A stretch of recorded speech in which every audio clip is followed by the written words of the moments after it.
Bienvenue à vous dans cette nouvelle vidéo d'actualité auto, celle du 13 janvier 2026. Aujourd'hui, on va bien sûr parler des nouvelles informations officielles qui concernent le Renault Filante. C'est la Renault la plus haut de gamme jamais produite d'après la marque. Elle veut concurrencer les marques allemandes, on verra ensemble si elle s'en donne les moyens ou si ça risque de flopper. À propos des marques allemandes, on parlera également du bilan de Mercedes et de BMW qui viennent d'être publiés. Vous verrez qu'il y a clairement une de ces deux marques qui s'en sort bien mieux que l'autre. On parlera également un petit peu technologie avec l'arrivée sur le marché de pneus imprimés en 3D. Et puis on aura pas mal d'actualités Stellantis pour terminer cette vidéo. On parlera de futurs véhicules chez DS qui veut revenir aux sources. Et puis on parlera délocalisation avec des nouvelles usines qui s'ouvrent en Algérie. Ce sont les sujets de cette vidéo du 13 janvier 2026. J'espère que ces sujets vous intéresseront. Si c'est le cas, je compte sur vous pour le montrer en laissant un like, en vous abonnant, en boostant cette vidéo et bien sûr aussi en laissant un petit commentaire pour booster le référencement en donnant votre avis sur l'actu du jour.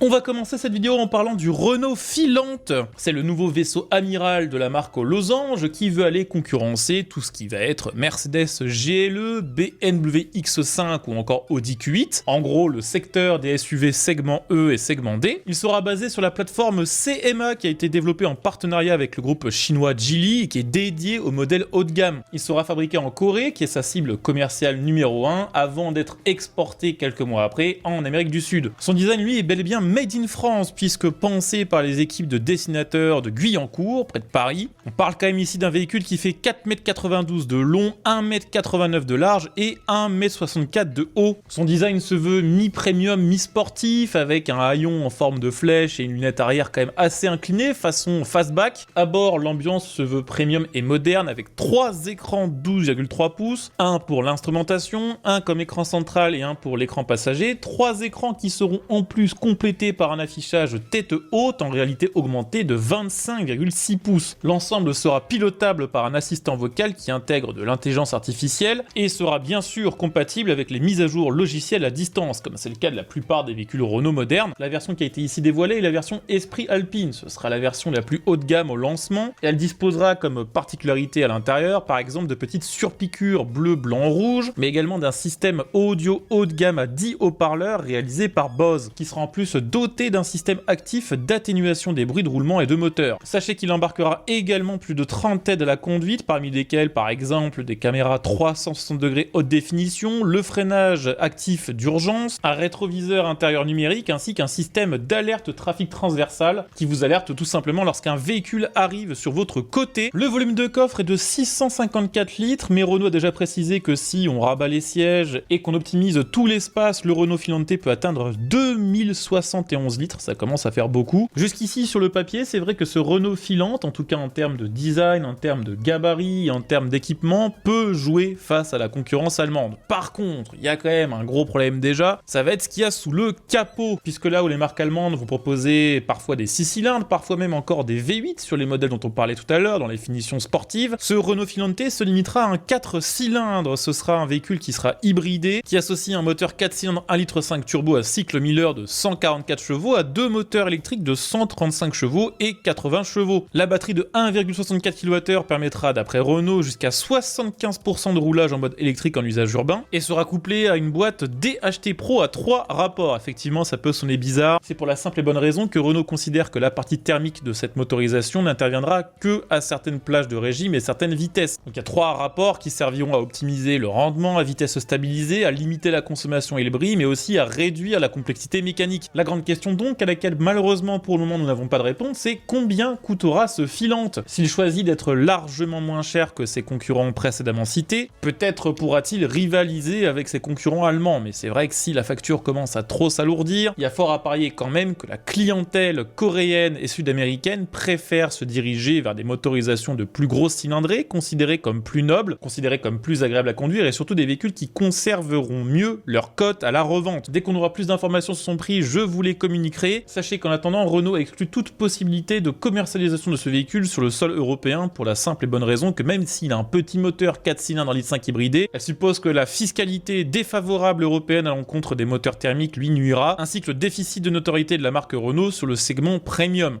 Vu qu'on parle de marque allemande, je voulais faire un petit crochet par Mercedes et par BMW qui ont publié enfin leurs résultats 2025. Et bien sachez que du côté de Mercedes, ça va vraiment pas fort. En 2025, la marque à l'étoile a écoulé 2,16 millions de véhicules, c'est 10% de moins par rapport à 2024. Évidemment pénalisé par la Chine avec moins 19% de ventes, mais aux États-Unis ça va pas beaucoup mieux non plus, c'est moins 12%. Autre point de fragilité, les ventes mondiales de modèles 100% électriques de la marque ont reculé de 9% en 2025 dans un marché qui est globalement à la hausse. C'est vrai que quand on voit ces chiffres, on comprend mieux pourquoi la marque en urgence a modifié sa stratégie et a décidé de poursuivre la commercialisation de la classe A, sous peine de se retrouver avec une entrée de gamme beaucoup trop chère, la CLA vendue plus de 50 000 € et avec des ventes qui baisseraient encore en 2026. Du côté de chez Mercedes, on a donc vécu une année assez compliquée, alors que du côté de BMW, on a plutôt passé une bonne année. Rien d'extravagant, mais la marque affiche quand même des chiffres en progression. Elle fait partie des rares marques qui ont vécu une meilleure année 2025 que 2024. C'est 2 460 000 véhicules qui ont été livrés par la marque à travers le monde, c'est une progression de 0,5% sur un an. Cette bonne année, elle la doit à plusieurs choses. Déjà, la marque Mini qui appartient au groupe BMW et qui a fait une année exceptionnelle pour le coup avec une hausse de 17% de ses ventes. La marque BMW M, donc la marque sportive, s'en est bien sortie aussi avec plus 3,3% de ventes. Et plus globalement, la stratégie de neutralité technologique, c'est-à-dire proposer tous les véhicules de la gamme dans toutes les motorisations, allant du thermique à la voiture électrique en passant par l'hybride rechargeable, a été globalement payante. BMW a même affiché une hausse de 28% de ses ventes de voitures électriques, grâce notamment, si on en croit les déclarations de la marque, au fait que BMW a toujours choisi de conserver les mêmes styles esthétiques pour toutes ses voitures, peu importe leur motorisation. Donc ça a été une bonne année et normalement 2026 ainsi que 2027 devraient être très bon pour la marque Enedis avec plus de 40 lancements de véhicules prévus sur 2 ans.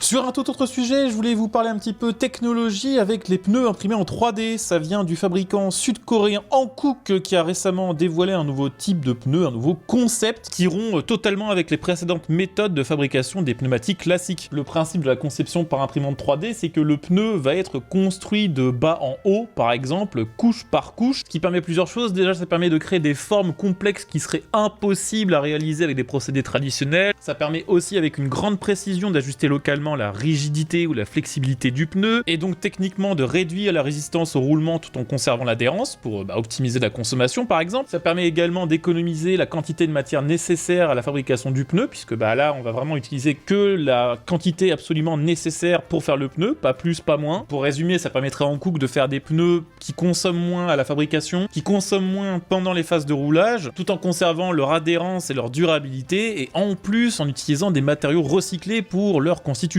Alors c'est pas les premiers à avoir dévoilé des concepts du style, il y avait Michelin qui en 2017 avait réalisé une roue imprimée en 3D d'un seul bloc qui intégrait directement la jante à la bande de roulement et qui était dépourvue d'air, qui permettait par exemple que le pneu ne puisse pas crever. Maintenant c'est pas demain la veille qu'on pourra acheter des pneus imprimés en 3D, il va falloir que Hankook passe à travers tout un tas de tests et d'homologations, et surtout dans les prochains mois, Hankook doit s'assurer qu'il y a vraiment une clientèle pour ça. Et ça pour le moment c'est pas 100% garanti. Et d'ailleurs ce qui n'est pas 100% garanti non plus, c'est l'avenir de DS. Ça fait des mois qu'on entend un jour que DS Automobile va être fusionné avec Citroën, le jour d'après on entend que ça va carrément disparaître, et le jour d'après on apprend que finalement tout va bien. Ces derniers jours, DS a voulu un petit peu rassurer ses investisseurs et éliminer toute rumeur quant à sa disparition en parlant un petit peu de sa future DS3. Future DS3 qui sera, d'après Thierry Métros, le patron de la marque, renouée avec ce qui était la première génération de DS3, qui est la seule DS qui s'est vraiment bien vendue. La DS3 actuelle est un espèce de SUV crossover citadin. Si on en croit Thierry Métros, la future DS3 devrait donc ressembler plus à une compacte qu'un SUV, qui d'après Thierry Métros sera, je cite, sportive, dynamique et futuriste. Donc il n'y a pas énormément d'informations, mais l'information dans l'information, c'est le fait que si DS a des projets de refaire une DS3, c'est probablement quand même qu'elle ne compte pas disparaître dans les prochains mois. Pour terminer cette vidéo, je voulais rapidement vous parler de Stellantis pour une dernière actu. Stellantis qui vient de confirmer qu'elle va installer une nouvelle usine en Algérie. Alors ce coup-ci, ce sera pas une usine Fiat, ce sera une usine Opel, la seule marque allemande du groupe. Elle y produira dès l'année prochaine ces modèles considérés comme étant d'entrée de gamme. Alors Opel existe déjà en Algérie, c'est une marque qui est plutôt connue, il y est commercialisé par exemple la Moka, l'Astra et l'ancienne génération de Grandland, des véhicules qui jusqu'ici étaient fabriqués en Europe, en France par exemple à l'usine de Poissy dans le cas du Moka, puis importés directement en Algérie. Ces véhicules ne seront plus produits en France mais bel et bien en Algérie directement, ce qui risque malheureusement de rajouter encore un peu plus de plomb dans l'aile dans le plan de survie de l'usine de Poissy qui pour l'instant n'a plus vraiment de modèle sur sur lesquels tenir après l'Opel Mokka, il n'y a pas de plan clair après ce modèle-là, c'est un plan qui risque encore de se fragiliser si Opel commence à produire ses voitures directement sur place. Sachez au passage que Stellantis a confirmé que la qualité allemande de Opel sera préservée. On a fait le tour pour les actus du jour, j'espère que la vidéo vous aura intéressé. Si c'est le cas, comme d'habitude, je compte sur vous pour le montrer en laissant un petit like, en vous abonnant pour les prochaines vidéos, et pourquoi pas en devenant un soutien via le bouton rejoindre. On se retrouve dès demain pour la prochaine, ciao.